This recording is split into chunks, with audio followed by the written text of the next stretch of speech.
I was 20 when I was in Metallica, so I probably started when I was around maybe 17, 18. The news today has sent shockwaves through the heavy metal world, as legendary guitarist and vocalist Dave Mustaine, the founder of Megadeth, has been sentenced to life in prison without the possibility of parole. Mustaine, who played a pivotal role in defining thrash metal for nearly 4 decades, has seen his extraordinary career come to a tragic and unexpected end. According to veteran music journalist Michael Rodriguez, who has followed Mustaine since his early days, this is not just the end of Megadeth, it marks the final chapter in one of metal's most tumultuous and influential careers. What's truly staggering is not only the severity of the sentence, but the speed at which everything fell apart once the investigation began. This revelation comes just as Mustaine was experiencing a career resurgence, thanks to Megadeth's Grammy win for their 2016 album Dystopia and the critical success of their recent album The Sick, The Dying, and The Dead. Sources close to the band have confirmed that their upcoming world tour has been abruptly cancelled, with millions in ticket sales now being refunded. The music industry is reeling from this shocking conviction, and the financial impact is devastating, as revealed by an anonymous senior executive at Universal Music. However, the human cost is even greater. Band members, road crews, and venue staff worldwide are suddenly without work, not to mention the victims whose testimony ultimately brought this case to justice.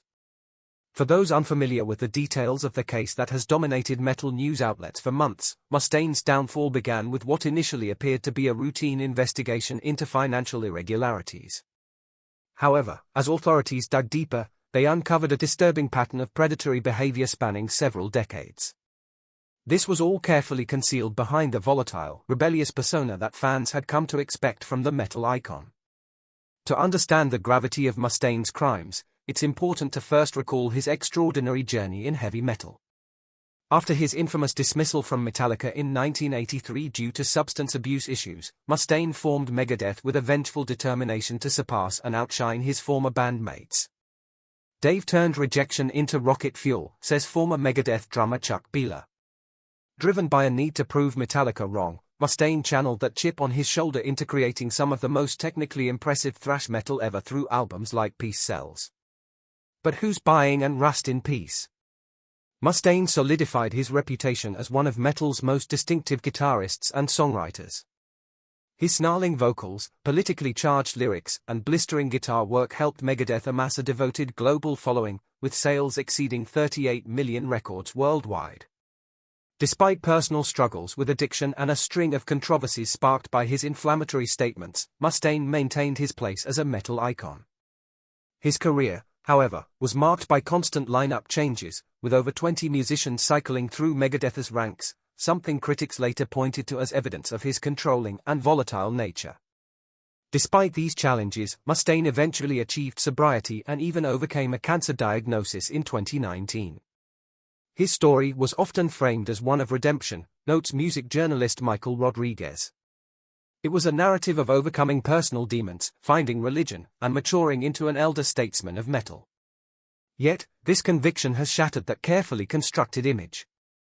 The investigation into Mustaine began in 2021 when a former Megadeth roadie came forward with alarming allegations of financial exploitation and abusive behavior.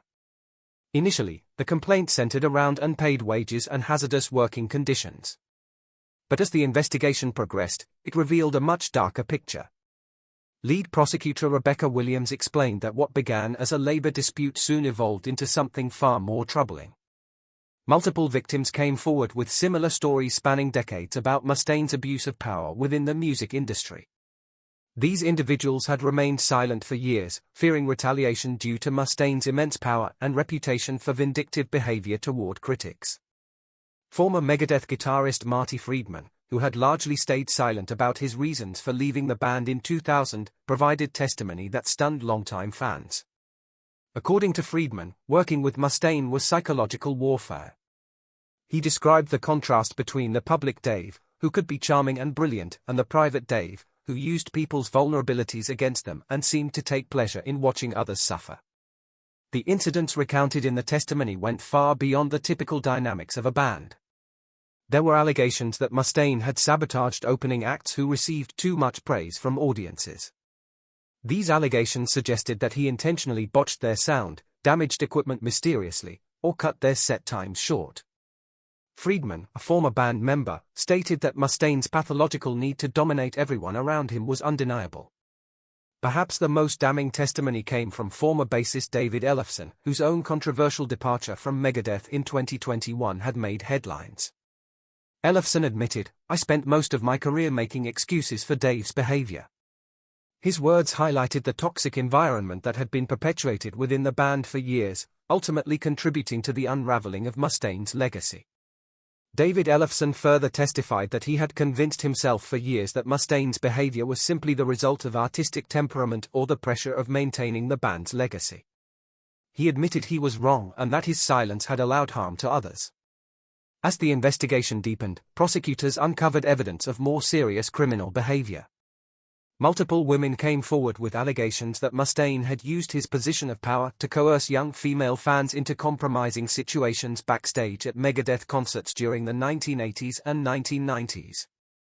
Detective Sarah Johnson, who led the investigation, stated that the pattern was consistent and calculated. Vulnerable young fans, often dealing with their own substance abuse issues, were singled out, separated from their friends, and promised special access or industry opportunities, only to find themselves trapped in situations from which they couldn't easily escape.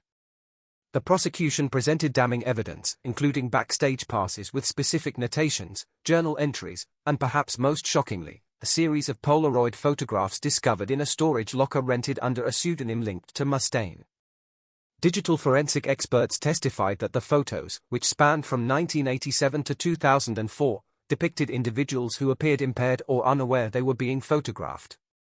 Prosecutor Rebecca Williams explained that these weren't merely the excesses or typical backstage behavior people often indicated those involved knew what was happening. Instead, they revealed a systematic pattern of identifying and exploiting vulnerable livelihoods with the evidence kept as trophies. "I'll have to live with the choice I made for the rest of my life." Provided further testimony about the revelation sent shockwaves through the metal community, leaving many artists grappling with the stark contrast between the musician they had once admired, including specific colored passes and terminology. Members of Metallica, James Hetfield and Lars Ulrich, whose complex history with Dave Mustaine has been widely documented, released a joint statement expressing their horror at the revelations. "We are devastated by what has come to light," the statement read. "While our personal and professional relationships with Dave have been complex over the decades, we never imagined the extent of the harm he was causing. Our hearts go out to all victims, and we urge others with information to come forward." Kerry King of Slayer, who had toured extensively with Megadeth during the Big Four thrash metal shows, also expressed his shock during a press conference. "We all knew Dave could be difficult, that was just part of his reputation," King stated. "But there's a world of difference between being a difficult bandmate and being a predator. If I had known what was happening, I would have done something. That's what haunts me now." The case prompted a broader reckoning within the metal community about the behavior that had long been normalized or dismissed as just rock and roll excess. Several major festivals and record labels quickly announced new protocols for backstage access and reporting mechanisms for inappropriate behavior. Music industry analyst Jennifer Blake explained, "This isn't just about one person's crimes. It's forcing an entire genre to examine the culture that allowed this behavior to continue unchecked for decades. The sex, drugs, and rock and roll ethos has often provided cover for what we now recognize as serious criminal behavior." During the trial, Mustaine maintained his innocence, with his defense team arguing that the allegations against him were either fabricated by disgruntled former employees or the result of consensual interactions being misinterpreted through a modern lens. Attorney Robert Coleman portrayed Mustaine as a scapegoat for industry-wide behavior that was once accepted but is now condemned. Dave Mustaine is being judged by 2023 standards for behavior that was commonplace in the 1980s and 1990s music industry, Coleman argued. He claimed that Mustaine was being singled out because of his fame and outspoken nature, while countless others who engaged in identical behavior faced no consequences. The defense brought forward several character witnesses, including musicians who had positive experiences working with Mustaine. Guitarist Kiko Loureiro, who joined Megadeth in 2015, described Mustaine as demanding but fair and completely professional. "The Dave I know bears no resemblance to the person being described in these allegations," Loureiro testified. "He gave me an opportunity when many had written him off, and he always treated me with respect. Mustaine himself took the stand, cutting an imposing figure with his trademark red hair, now streaked with grey. He categorically denied the most serious allegations, while acknowledging that his behavior had sometimes been difficult and demanding. "I've never claimed to be perfect," Mustaine stated. "I've battled addiction, I've said things I regret, and I've had conflicts with bandmates, but I have never ever engaged in the kind of behavior I'm being accused of. These allegations are either misunderstandings or deliberate attempts to destroy me by people with grudges and financial motives." However, the jury remained unconvinced, deliberating for just 9 hours before returning with a guilty verdict on all major counts. As the verdict was read, witnesses described Mustaine's expression changing from confidence to disbelief to rage in a matter of seconds. "It was like watching the different sides of him that witnesses had described all play out in real time," said courtroom reporter Michael Chen. "The mask dropped completely, and for a moment everyone in that room saw exactly what the victims had been describing." The sentencing hearing, 3 days later, was equally dramatic. Several victims delivered powerful impact statements, describing how their encounters with Mustaine had affected their lives. One woman, identified only as Jane Doe No. 3, described how her experience backstage at a 1993 concert had led to years of substance abuse and trust issues.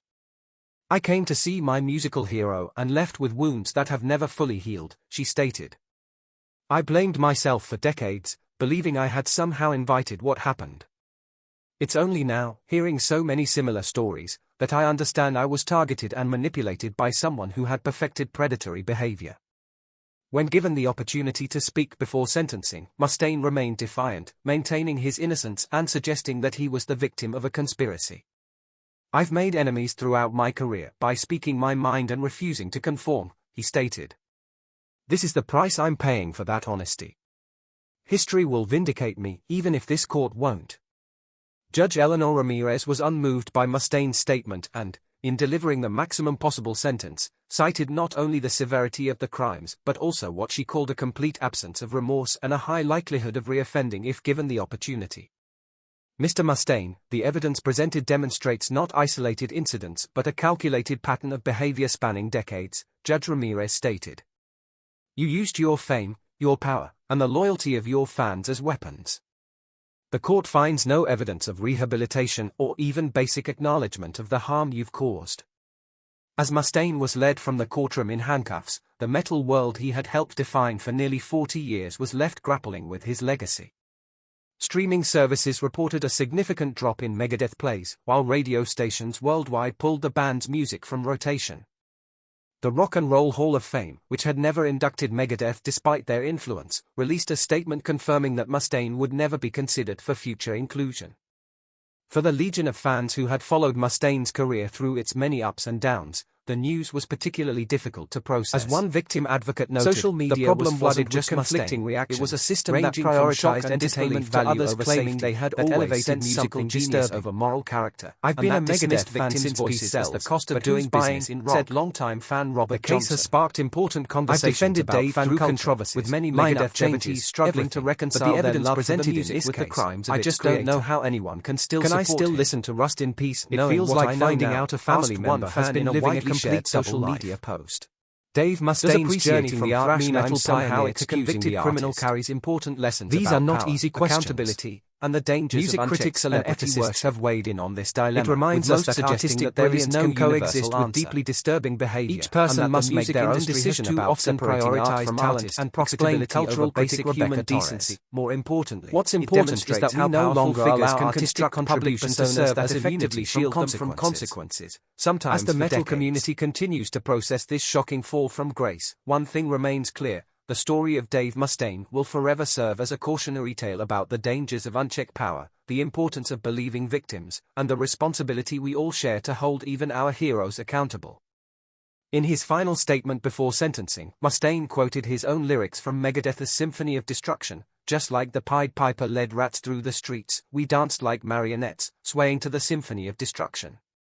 The irony was lost on no one. The man who had once warned of the corrupting influence of power had himself become its embodiment. The symphony has ended, and the destruction remains.